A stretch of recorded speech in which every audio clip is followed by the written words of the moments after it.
Hi, welcome. On this video, you're going to see me again performing the socialization exercise with Pearl. Now again, Pearl's here on a 2-week board and train. We're midway through the process, and it's coming along very well. So starting to really release control, starting to come into agreement with the process, with the follower role. And so, how that happens is through very specific interactions, okay, which are going to help create relationship change. And part of these specific interactions takes the form of, again, socialization through what I define as kind of rebuilding bridges, using, again, in this case, Polly as a helper dog. So she's going to help with this exercise. And all she's doing is she's just, being a dog. But again, she's kind of following commands at times, getting her to come in a little closer when I want her to. So here, right now, she's in the crate. Again, this is how we're going to kind of start the exercise. We're going to kind of, again, just like you saw in the last video where Polly is kind of free and kind of roaming around, it's going to take that same form after just a little bit. And I'm going to have her kind of roaming around in here as I'm doing the exercise. So part of this is going to be evolving this time. The last video was kind of more stationary, just kind of sitting down. Here I'm going to be moving around. I'm going to add some motion to it.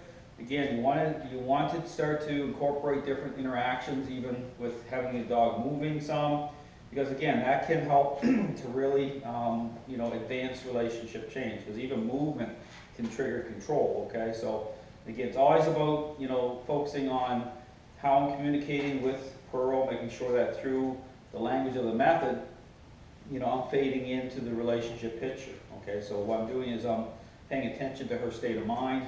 I'm interrupting, okay, as she's beginning to invest in Polly. And this is where, again, you're going to be more engaged in that, because understanding that she already has control issues. She's gained fulfillment that way through kind of cheap shots, okay, with another dog. So I'm going to be more deliberate. Okay, and where I just know that a look just isn't a look. I'm going to be really consistent in communicating with her, basically telling her no through how I'm interrupting those states. I'm basically just kind of nudging her, okay, out of those states of mind. And through that, I'm communicating with her saying, no, I own Polly. And so what I'm doing is I'm giving Pearl comfort through starting to get her to release control, but also giving Polly comfort too, and knowing that I'm in control and that nothing bad is going to happen to her. But at the same time, this exercise, because again, it represents more fulfillment, and when the dog is starting to lose control, they will get a little more desperate even through the process. That's something to pay attention to, because they know what you're doing.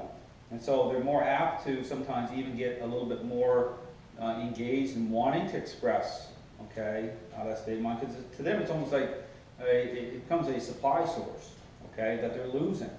And so they get a little more desperate at times, and it'd be kind of example like a teenager having a little bit of a fit, wanting to kick a hole in the door as they know things are moving along. But again, that's just a temporary type of a thing that's happening, because ultimately it's all about it making sense to the dog, and it does.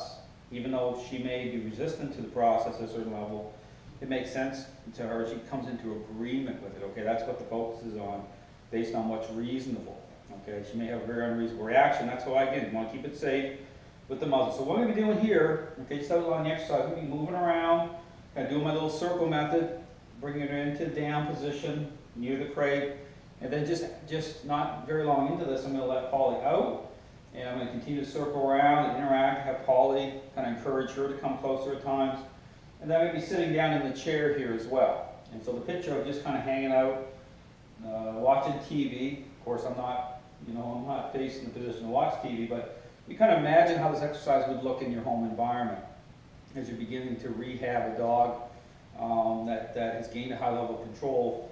You want to be very intentional with starting to really, make sure through the methodology you're fading into the picture before you begin to release your dog from the process. Okay, so it needs to hold integrity for a period of time. So the benchmarks, information, the feedback you're getting is, again, how the dog's responding, okay, to the method. Okay, that really reveals the truth of what's going on with the process, where the process is at. So, when I'm advocating this way, I'm doing is I'm looking at, you know, how relaxed Pearl is getting, how she's reacting, responding to the method, whether she's coming into agreement with it, and just the shakiness or tension on her body, that's starting to lift or release from her.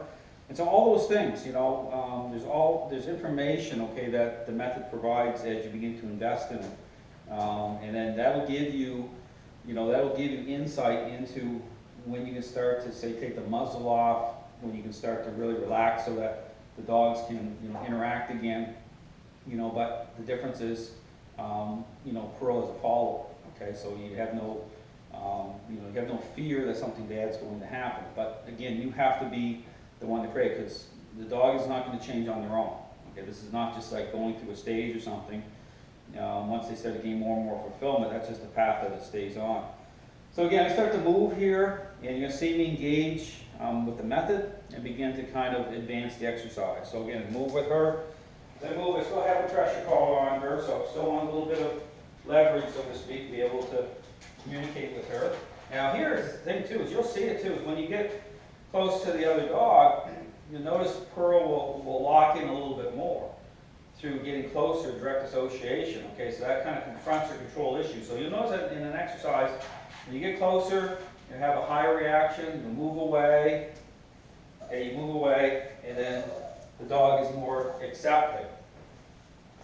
Same thing, just getting closer, moving away. And that's how you kind of want to do it at first anyway. You want to kind of move in and then move out. Adding some downs on. Sit.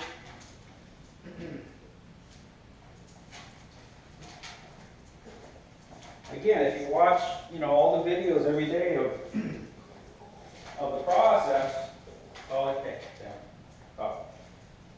you watch the videos every day of the process, okay, you'll see change. Okay, you're going to see Pearl coming more and more into agreement with the process. Stress loads are coming off of her. And the video, if you pay attention to the video, you'll see her legs shaking at first, in the initial stage of the process. So you'll see the stress loads start to come off her. What you're looking for is that she starts to get to a level where she basically just doesn't even care. Okay, she's like, okay, Dale, I get it. You own her, and she starts to relax. Okay, that's what you're looking for. And so her body language, okay, is going to tell you that. But again, it's very important that the method has to, the integrity of that's what reveals. So body language, when the method is online. Because if you go by body language and the method isn't online to truly reveal, the true nature of the relationship, you can have a dog looking calm too, but they're not. Okay, very deceptive. Then suddenly they flash over and you're like, what happened? My dog looked, because they're fulfilled but the wrong way. So they gain comfort, through control, and so they look balanced, but they have a huge amount of control because, the method isn't revealing, okay, but it's not lining up. And that's the deception. So it's really investing in the method to line that up properly, okay? So I'm going to let Polly out here. And when I do, again, always want to multitask. If I let her out, see I'm tapping the leash at the same time. Tapping the leash, because that's kind of like the moment there to move Pearl forward. So if you let, Polly, get over here. If you let a dog out, same thing, you're going to be a lot more kind of focused here with the method. Okay, so when you let a dog out, you have to multitask. Make sure you're really focused on the dog that needs help. Just don't release the method, because that's when, you have to really make sure you're multitasking to bring, your dog under control and influence right at that moment, okay? Because that's when bad things could possibly happen right at the moment of release. Especially if I'm just doing this by myself here. So even here, you see Pearl a little more intense, right? She knows Polly's in her, roaming around here in her space, right? Now I'm control. So what I'm doing is I'm bringing Pearl under control here. I'm saying, hey, now I'm in control here. Polly's loose, but you're just not going to go here and interact with her the way you want to. I'm going to, establish how this is going to go down. Okay, so I'm taking full control here, which is what you need to do. Okay. So as I do it, Polly's just sniffing around. I'm moving now, okay, which can, again, by me being in motion now and Polly's loose, this kind of adds another dimension to the exercise, because the whole thing of being in motion can trigger a higher state of mind in a dog that has control, okay, because things are moving, okay, there's like, the wheels are moving here a little bit in the process, so therefore, moving along can trigger a little bit more control issues. Sit. So this is why, again, using the pressure collar. But again, as I do this, it's just like my other exercises, okay? You know, pearls start to, settle down more and more as I do this, get more. So I'll take a sitting position here in just a minute. But again, I want to be in motion here a little bit.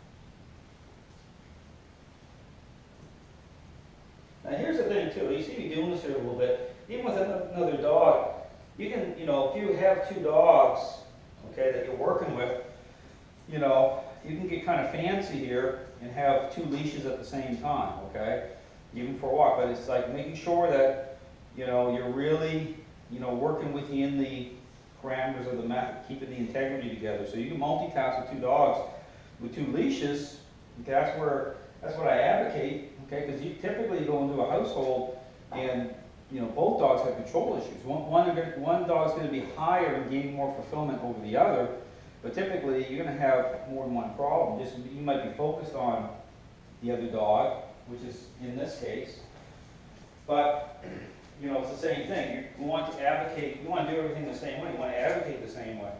So same thing, Pearl. I'm basically communicating with Pearl, saying, no, you're going to accept Polly.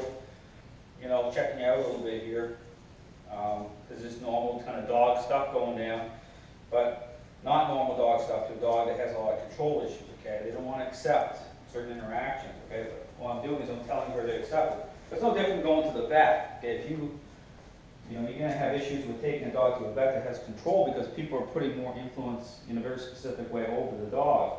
So what you want to do, yes, there she is. What you want to do is you need to go to, with the vet, not just drop the dog off, but be there to do the method the same way. The push-pull method, because basically what you're doing is, you're going to allow the vet to administer whatever, okay? But it's basically coming through you. You're taking control, okay? But you kind of have to warm up to it. You don't want to, you want to kind of just ease into it, but definitely, you should be the one that's, applying the method in such a way that the dog is willingly going to come into agreement with what's happening, okay? But again, muzzle, okay, be safe. Then after you do that a couple times, then again the dog is going to accept without any sort of, method like that being applied in a specific way. The same thing here, moving around, we're gonna have a seat. We want to line this up too. Going to have a seat, I typically want to have the dog kind of lined up here, so that, when I'm doing this, bring her around, I have her kind of lined up so I have better control. So if you're going to have a seat here, this type of exercise, down, I'll put her into a down. Always good to put the dog into a down position here just to have better control. So if I'm having a seat and I have the other dog kind of moving around, wandering around, just like I did on my last video, I want to advocate at first the down position a little bit more. I have more control, I can still nudge, and even here, as needed, still nudge a little bit with it, still keep some communication happening with nudging. If Polly comes around here, I bring her around, like this, Polly. See, I can nudge here, so nudge a little bit. I don't have to say that they aren't going to touch noses like they did on the last video. It would be completely fine, but again, I want to make sure that I'm, it's happening through me, through the method, how I'm communicating through the method. So I'll encourage you to come around just to, again, add a little bit of right here. That's good there, because again, just relax. Have a little close proximity here. Oh, come here. Again, when you do it, when you do it here, and it's okay if Pearl goes on her side here a little bit, You know, it may not, it's context, okay? It may not always be because she's going into a challenged state, okay? It may just be because she's starting to relax out a little bit here, but how you kind of test that is just keep a little bit of communication, some control going. Oh, I'll bring her around here a little bit. Now she's kind of even stepping on, you know, Pearl's feet. And so even with how a dog kind of, well, even the reaction there, you'll see whether it's a drawback really fast with their flinching. That's an indicator that, you know, okay, hold on here a second. Or here, her feet just come back, probably touch, you know, just accidentally touch their feet as she's probably here. See that? Hit her feet again, and she's not reacting to that. She's right here, right on top of her, right? You know, right here, she's relaxed. Always relaxed out here. She's like, because she knows I have control here. And this is the perfect picture here, right here, just like this. You know, I'm in control. The stress load is off of Pearl right now. She's just, you know, she's just relaxed, okay? Because again, I'm the one in control, and not a bad type of a tyrannical control, okay? This is just about, it's like being a parent, okay? This is about establishing, you know, hierarchy, because it's very real in nature. It's all the dogs, pack animals. You know, I can just relax here. It's an enjoyable moment, okay? But, you know, you have to reconcile this. When you're doing this, don't let the dog be on your feet. Don't do that, okay? Keep a little bit of a space here. I have about a ½ inch between my toes and Pearl. So she's totally kind of like an island unto herself. We're connected, okay? But it's reconciled because, again, I don't want, you know, I don't want any sort of touch or contact that way. I want her just to relax and calm down.